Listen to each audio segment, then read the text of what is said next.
अहिले कालीगण्डकीमा हुनुहुन्छ। यहाँको कालीगण्डकीको विशेषता र कालीगण्डकीसँग जोडिएको र यो अहिले हामी स्याङ्जा उत्तर वाहिनी क्षेत्रमा छौँ। हजुर पनि अहिले नेपालमै हुनुहुन्छ र यो पवित्र भूमिमा हजुरले कालीगण्डकीमा के पाउन सफल हुनुभयो र के देख्नुभयो? यहाँको आकर्षक के लाग्यो हजुरलाई?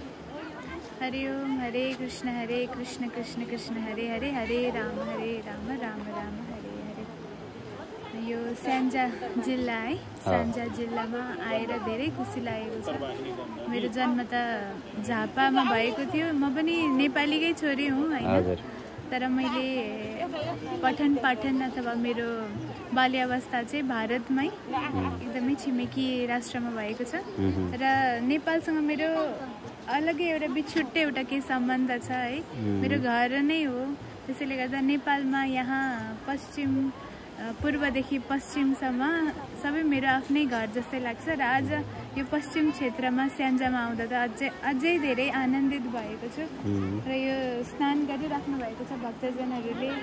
यो साधारण कुरा होइन, यो हाम्रो पूर्वजन्ममा सिन्चित गरेको केही राम्रै कर्म हुनुपर्छ।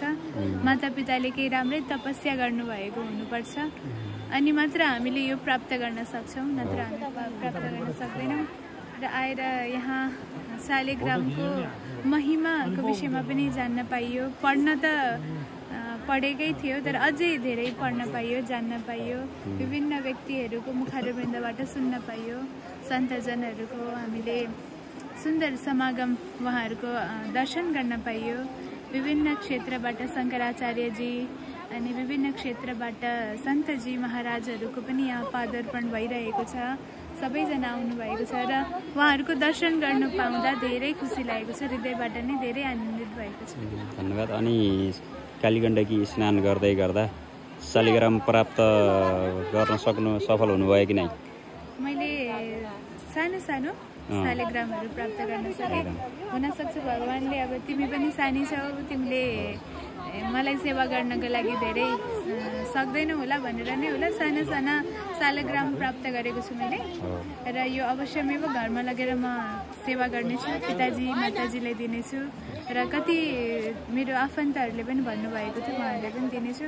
र यहाँको त कङ्कडमा जसरी शङ्कर हुनुहुन्छ काशीमा भनेपछि यहाँ पनि प्रत्येक पत्थरमा भगवान् अवश्य हुनुहुन्छ भन्ने विश्वास छ। यहाँबाट लगेको कुनै एउटा पत्थरै भए पनि हामीले पूजन गर्न सक्यौँ भने यो हाम्रो अहोभाग्य हुन्छ। धन्यवाद।